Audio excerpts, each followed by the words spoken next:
Değerli arkadaşlar, herkese merhaba, hepiniz hoş geldiniz. İlk Bakış TV ekranlarındasınız. Bugün 5 Nisan Pazar günü. Dünya tarihinin en gerilimli 48 saatine girerken Orta Doğu'da tüm dengeler aynı anda sarsılmaya devam ediyor. ABD Başkanı Donald Trump az önce Truth sosyal hesabı üzerinden adeta bir savaş ilanı niteliğinde açıklamalarda bulundu. İran'ın kalbinde yürütülen film gibi bir kurtarma operasyonundan Salı günü için verilen cehennem randevusuna kadar her şey bu videoda olacak. Ayrıca Suriye'nin kuzeyinde, Kuzeydoğu bölgesinde bir devir resmen kapanıyor. Mazlum Abdi ve Şam yönetimi arasındaki o tarihi anlaşmanın sahadaki yansımalarını birazdan sizlere aktarmaya çalışacağız. Trump'ın haberiyle başlamak istiyorum. Trump öyle bir açıklama yaptı ki işte burada videolarımda sık sık hatırlatmaya çalıştım. 6 Nisan gününü. Çünkü Trump İran'a 10 günlük bir süre vermişti. Trump'ın açıklamalarıyla başlamak istiyorum. ABD Başkanı İran dağlarının derinliklerinde mahsur kalan F-15 mürettebatından ağır yaralı bir albayın son derece riskli bir operasyonla kurtarıldığını duyurdu. Trump bu operasyonun askeri tarihe geçecek bir cesaretle yapıldığını vurguladı. Düşünün, İran ordusu bölgeyi kuşatmışken ABD özel kuvvetleri güpegündüz İran hava sahasında 7 saat kalarak bu kurtarma operasyonunu tamamladı dedi Trump. Ancak Trump'ın asıl şok edici mesajı İran'ın sivil altyapısına yönelikti. Trump Salı günü İran'da enerji santrali ve köprü günü olacak dedi. Hepsi bir arada gerçekleşecek diyerek net bir tarih verdi. Lanet boğazı açın yoksa cehennemi yaşayacaksınız ifadesini kullanan ABD Başkanı Hürmüz Boğazı'nın trafiğe açılmaması durumunda İran'ın tüm enerji şebekesini imha etmekle tehdit ediyor. Yarın, yani pazartesi günü saat 1 öğlen 1 sularında Oval Ofis'te yapılacak basın toplantısı bu büyük harekatın resmi duyurusu olabilir arkadaşlar. Bakalım, biz de süreci yakından takip edeceğiz ama o aslında ABD basının bahsettiği o büyük saldırı ABD kanadından enerji hatlarına yönelik İran'a yapılırsa ortalık bir hayli karışacak. Şimdi İran meselesi bir yanda, bir de Suriye'de de çok önemli gelişmeler yaşanıyor. Suriye'deki meseleyi de sizlere aktarmak istiyorum. En son biliyorsunuz ki Şam yönetimi bir açıklama yapmış. Artık işte özel bölge gibi, işte kurumlar gibi durumların artık yaşanmayacağı ifade edildi ve hepsinin kapatılacağı, biteceği söylendi. Özellikle en kritik gelişmede Suriye'de bir devir resmen kapanıyor arkadaşlar. Şam sözcüsü Ahmet Hilali'nin ardından Mazlum Abdi cephesinden de açıklamalar yapıldı. Özellikle Kuzeydoğu bölgesindeki özellik modelinin lağvedildiğini doğruladı. 29-30 Ocak'ta temelleri atılan anlaşma gereği artık kantonlar, özerk yapılar ve asayiş güçleri tamamen tarihe karışıyor denildi yapılan açıklamalarda. Yaklaşık 4500 SDG'li Suriye ordusunun 60. tümenine katılarak Şam'ın resmi askeri gücü haline geliyor denildi. Haseke ve Kamışlı'da özerk yönetim tabelaları indiriyor ve bununla ilgili yapılan açıklamalarda özerk yönetimin tabelalarının inmesiyle ilgili yerine Şam'a bağlı il müdürlükleri tabelaları asılacak denildi.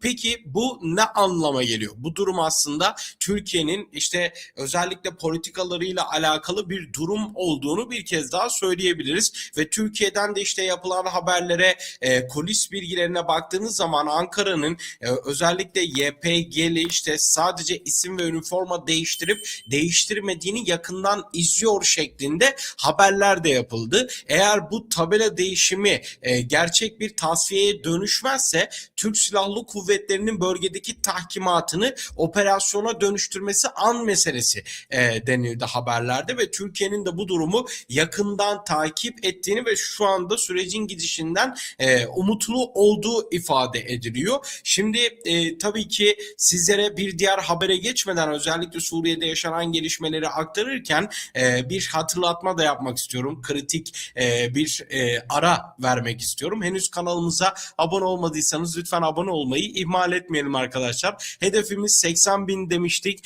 ve son 3 gündür çok iyi abone oluyorsunuz. Çünkü muhtemelen arkadaşlarımızın birçoğu abone olmayı unutuyordu. Ben de artık videoların ortasında da kısa bir ara niteliğinde bu hatırlatmayı yapmak istedim.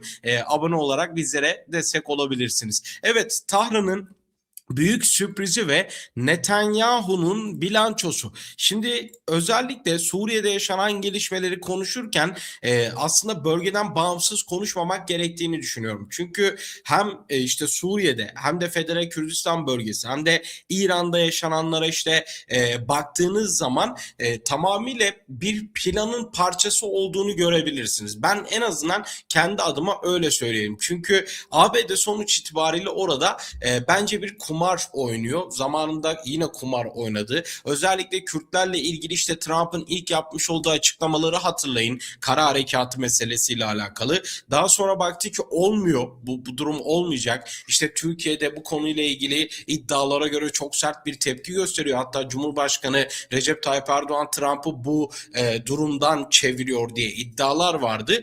Ondan sonra iş NATO ülkelerine ve Avrupa Birliği ülkelerine dönmüştü. Hatırlayacağınız üzere. Ve Avrupa Birliği, NATO ülkeleri de bu duruma res çekmiş. Bu savaşın kendilerinin savaşı olmadığını ifade etmişlerdi. Daha sonra füzeler Körfez ülkelerini vurdu. Ve en çok da işte Federal Kürdistan bölgesini, Kürt bölgesini vurdu. Ve oradan bence bir kazanım elde etmeye çalıştı Trump. Yani biraz daha İran'a tek başına değil de Körfez ülkelerinin de dahil olduğu, Kürt bölgelerinin de dahil olduğu bir askeri operasyon bence planlanıyordu. Ve o planda tutmadı gibi görünüyor. Şimdi İran'ın Hürmüz Boğazı'nı tamamen kapatması aslında ortalığı karıştıran en büyük stratejik bir hamle oldu. Yani Trump'ın elini kolunu bağladı. Çünkü dünyada tepki gösterdi bu duruma. İran cephesi ise Trump'ın tehditlerine gülünç diyerek karşılık verdi. Fars haber ajansına konuşan üst düzey bir güvenlik yetkilisi Amerika ve Siyonist rejim için büyük bir sürprizimiz var. Sadece biraz zaman alacak diyerek asimetrik bir yıpratma savaşına hazırlandıklarını ima etti.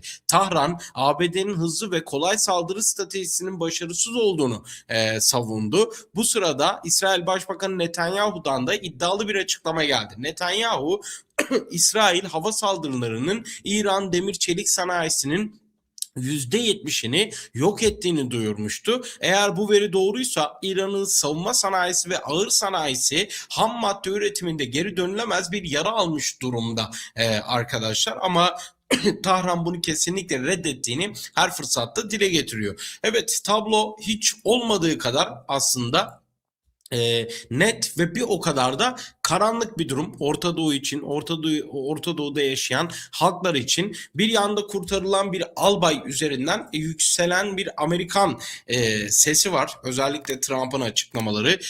Salı gününe yıkım tehdidi. Diğer yanda Suriye'de yıllardır devam eden özellik modelinin bir gecede aslında bitirilmesi. Yarın 6 Nisan Trump'ın Oval Ofis'ten yapacağı açıklama belki de bölgedeki tüm sınırları yeniden çizecek gibi görünüyor. Sizce İran bu baskı karşısında boğazı açacak mı? Yoksa Trump'ın salı günü planı gerçek mi olacak? Suriye'deki bu yeni il müdürlüğü modeli Türkiye'yi tatmin eder mi? Ve görüşlerinizi yorumlarda bekliyoruz. Henüz kanalımıza abone olmadıysanız abone olmayı, bildirim zilini mutlaka tümü olarak işaretlemeyi ve son olarak bu videoyu beğenmeyi lütfen ihmal etmeyin. Videoyu beğenerek bana destek olabilirsiniz. Bir sonraki videoda veya yayında görüşmek dileğiyle. Hoşça kalın.